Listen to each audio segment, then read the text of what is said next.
بسم الله الرحمن الرحيم. السلام عليكم ورحمة الله تعالى وبركاته. في هذا اليوم سنتطرق إلى تمرين خاص بالمتتاليات العددية لبكالوريا 2016. ماذا يقول التمرين؟ لتكون ان متتالية عددية معرف من أجل كل عدد طبيعي n حيث n يساوي 3n ناقص 2. قال لي احسب الحدود من 0 إلى 3. بين أن المتتالية حسابية وعين أساسها r، وادرس اتجاه التغير واحسب المجموع، ثم أوجد العدد الطبيعي n بحيث n يساوي 328. بين أن 1954 حد من حدود n. إذا حساب E0 و E1 و E2 و E3. لدينا أن En يساوي 3n ناقص 2. ببساطة نعوض n بصفر. إذا E0 يساوي 3 في 0 ناقص 2 يساوي ناقص 2. إذا الحد E0 يساوي ناقص 2. أيضا نحسب الحد E1. ماذا يساوي؟ يساوي 3 ضرب 1 ناقص 2. 3 في 1 3. 3 ناقص 2 والنتيجة 1. إذا E1 يساوي 1. نحسب أيضا 2. ماذا يساوي؟ يساوي 3 في 2 ناقص 2. 3 في 2 6. 6 ناقص 2 والنتيجة 4. إذا 2 ماذا يساوي؟ يساوي 4. أيضا 3 ماذا يساوي؟ 3 في 3 ناقص 2. ماذا يساوي؟ 9 ناقص 2 7. إذا الحد E3 يساوي 7. هذا بالنسبة لحساب الحدود. قال لي أثبت أن المتتالية حسابية. إذا إثبات أن n متتالي أنه n متتالية حسابية وتعيين أساسها r. إذا لدينا أن n زائد 1 ماذا يساوي؟ يساوي n زائد r. هذا قانون المتتالية الحسابية. قانون المتتالية الحسابية. إذا نعوض العبارتين من أجل n زائد 1 تصبح 3 في n زائد 1 ناقص 2 يساوي n. نرجع للعبارة تاعي أنه 3n ناقص 2 زائد r. إذا ننشر 3n زائد 3 ناقص 2. نرجع من هنا ناقص 3n ونرجع من هنا أيضا ذلك زائد 2 يساوي r. 3n تروح مع 3 ناقص 3n ناقص 2 زائد 2 يساوي 0 والنتيجة r يساوي 3. إذا الأساس r ماذا يساوي؟ يساوي 3. ومنه المتتالية حسابية أساسها r يساوي 3.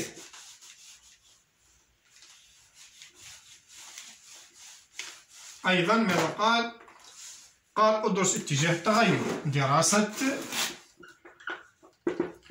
اتجاه تغير المتتالية مطلوبة بطبيعة الحال. نحن ماذا قلنا في الدرس؟ قلنا أنه لدراسة اتجاه التغير نرجع الفرق. فرق n زائد 1 ناقص n لماذا يساوي؟ إذا لقيناه موجب نقول متتالية متزايدة تماما. إذا كان سالب متتالية متناقصة تماما. إذا كان يساوي صفر متتالية حسابية ثابتة. إذا لدينا n زائد 1 ماذا يساوي؟ يساوي 3 في n زائد 1 ناقص 2 ناقص n ماذا يساوي؟ 3n زائد 2 ماذا يساوي؟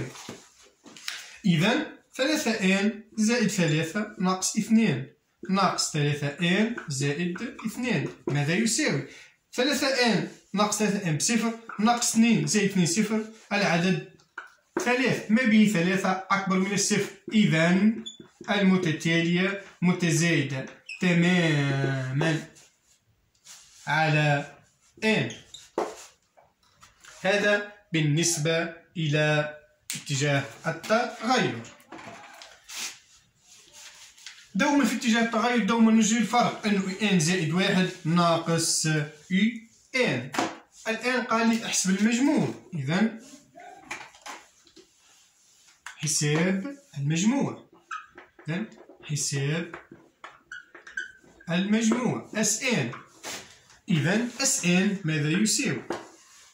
يساوي E0 زائد E1 إلى غاية En.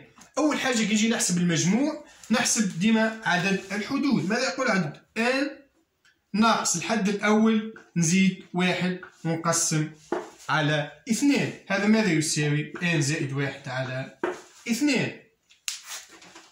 هذا بالنسبة لعدد الحدود. إذا Sn ماذا يساوي؟ قلنا n زائد 1 على 2 في E0، هذا القانون E0 زائد En.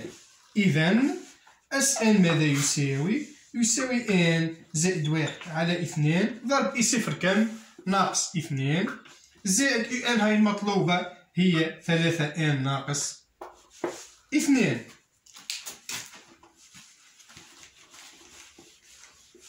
مازال حساب المجموع. إذا Sn ماذا يساوي؟ يساوي n زائد 1 على 2 في ناقص 4 زائد 3n. إذا Sn ماذا يساوي؟ يساوي n زائد 1 على 2 ضرب 3n ناقص 4، وهذا هو مجموع متتالية حسابية أساسها r يساوي 3. السؤال اللي بعده، عين العدد، تعيين العدد n بحيث Sn ماذا يساوي؟ يساوي 328. ننزل العبارة تاع المجموع ونساويها إلى 328. إذا n زائد 1 على 2 ضرب 3n ناقص 4 يساوي 328. بنتخلص من 2 نضرب في العدد 2. n زائد 1 ضرب 3n ناقص 4 يساوي 2 ضرب 328. 328 ضرب العدد 2 16. 4 5 656. 656. إذا ننشر العبارة تاعي n في 3n تولي لي 3n مربع n في ناقص 4n زائد 3n n في 3n 3n مربع n في ناقص 4 ناقص 4n 1 في 3n 3n ناقص 4 يساوي 656. إذا تبسيط 3n مربع ناقص n، نرجع للطرف آخر ناقص 4 ناقص 656. إذا يساوي 3n مربع ناقص n ناقص 660 يساوي الصفر بطبيعة الحال. هذا بالنسبة إلى كيفية حساب n.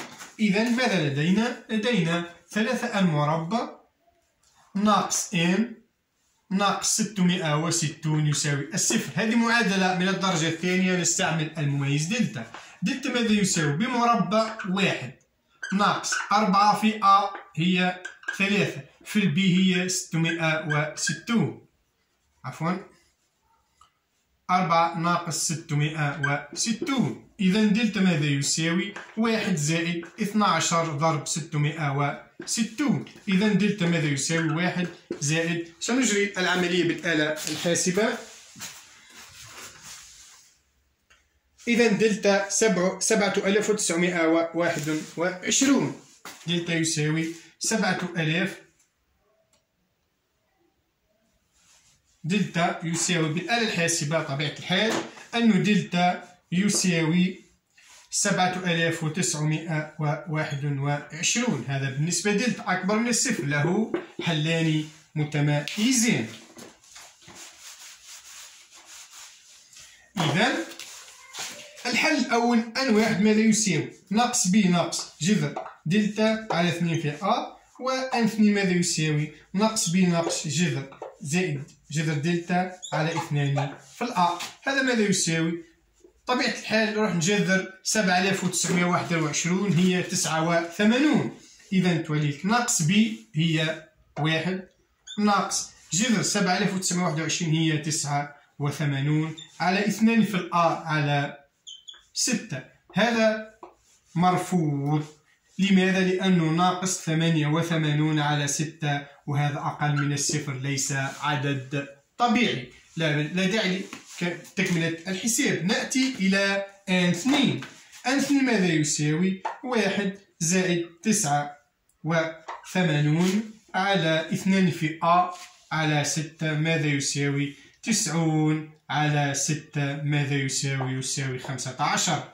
هذا العدد مقبول لأنه عدد طبيعي. هذا بالنسبة إلى n. إذن ماذا نقول؟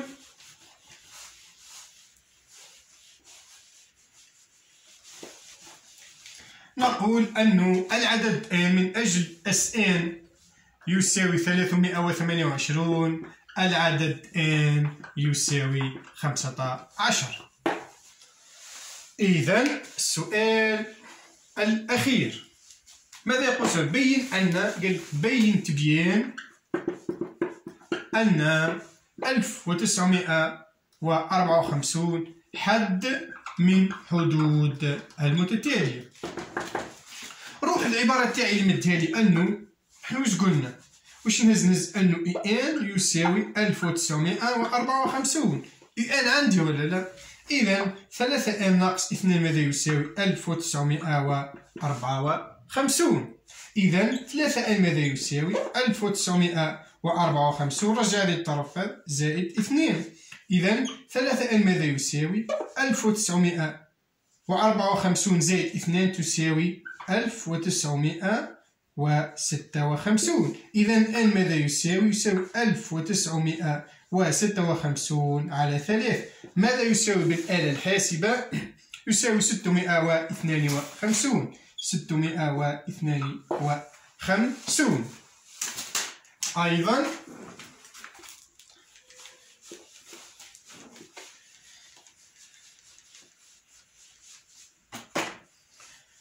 إذا 1954 هو حد من حدود المتتالية. لماذا؟ لأن ماذا واش لقيت أنا؟ لقيت أنه 652 كل لقيتها عدد سالب مرفوع لأنه ليس عدد طبيعي. لو كان لقيتها مثلا 651.2 ليس مقبول. إذا بما أن وجدنا 652 فهو حد من حدود المتتالية الحسابية، وبالتوفيق إن شاء الله في شهادة البكالوريا.